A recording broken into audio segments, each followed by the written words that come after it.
दोस्तों नमस्कार, मैं मूल आशुतोष प्रस्तुत हूँ एक खास कार्यक्रम के साथ जिसका नाम है चित्रकूट साप्ताहिक। बीते सप्ताह क्या क्या खास गुजरा चित्रकूट में, उन सबकी सटीक जानकारी मिलेगी आपको। इस प्रोग्राम को आखिरी तक जरूर देखें। बात शुरू करते हैं किसानों से जुड़े मामलों की। चित्रकूट में गेहूं की खरीद के कुल 40 क्रय यानी खरीद केंद्र हैं। खबरों के मुताबिक 12 केंद्रों में गेहूं की खरीद शुरू हो गई है तथा जल्द ही और केंद्रों में खरीद चालू होगी। जैसा कि बताया जा रहा है कि किसानों की उतराई और छनाई के पैसे खाते में वापस होंगे। इस वर्ष गेहूं का सरकारी रेट यानी एमएसपी 2,445 रुपये प्रति क्विंटल के हिसाब से निर्धारित किया गया है। स्वास्थ्य विभाग द्वारा संचारी रोग यानी ऐसे रोग जो व्यक्तियों के आपस में संपर्क में आने से फैलते हैं, जैसे सर्दी, जुकाम, टीबी, कोविड आदि के रोकथाम व नियंत्रण के लिए विशेष अभियान चलाया जा रहा है। इस अभियान के अंतर्गत आशा, आंगनबाड़ी घर घर जाकर आभा आईडी बनाना तथा संचारी रोगों को चिन्हित करना है। यह अभियान 30 अप्रैल तक चलेगा। संक्रामक रोगों से बचने का कारगर उपाय यह है कि नियमित साबुन से हाथ धोएं, विशेषकर जब आप बाहर से आए हों। पब्लिक प्लेस में नखासी करें अथवा रुमाल का प्रयोग करें। नियत स्थानों पर ही थूकें या बलगम गिराएं। साफ सफाई का विशेष ध्यान रखें। खबरों के मुताबिक दीनदयाल शोध संस्थान द्वारा दंत निवारण, कटे फटे ओंठ, तालू की निःशुल्क सर्जरी की जाएगी।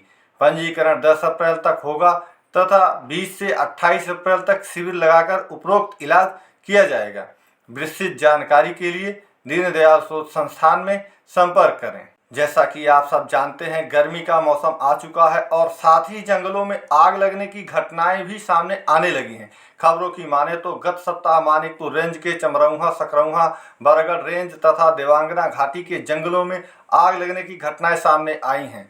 जंगल विभाग तथा स्थानीय लोगों की मदद से आग पर काबू भी कर लिया गया।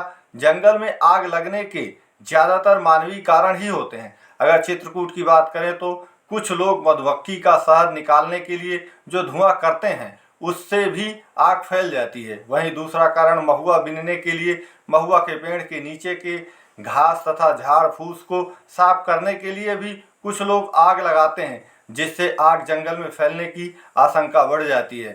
सरधुआ थाना क्षेत्र के भदेदू गांव में आग लगने से 32 मकान जलकर राख हो गए। डीएम ने राजस्व टीम को नुकसान के आकलन करने का आदेश दिया है।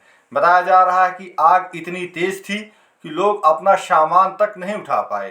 कुछ मवेशियों की भी जलने की खबर बताई जा रही है, जिसमें भैंस तथा गाय भी शामिल है। इसलिए आग का प्रयोग गर्मियों में खासकर बड़ी सावधानी से करना चाहिए। ग्रामोदय विश्वविद्यालय के अंतर्गत प्रस्तावित ग्रामोदय आयुर्वेद मेडिकल कॉलेज में विभिन्न विशेषज्ञों जैसे काय चिकित्सा, शल्यकर्म, पंचकर्म तथा अन्य विधाओं में कंसल्टेंट असिस्टेंट प्रोफेसर की आवश्यकता है। इच्छुक अभ्यर्थी अपने दस्तावेजों के साथ दिनांक 15 अप्रैल 2025 को विश्वविद्यालय पहुंचकर वॉक इन इंटरव्यू में हिस्सा ले सकते हैं। अधिक जानकारी के लिए ग्रामोदय विश्वविद्यालय की वेबसाइट देखें।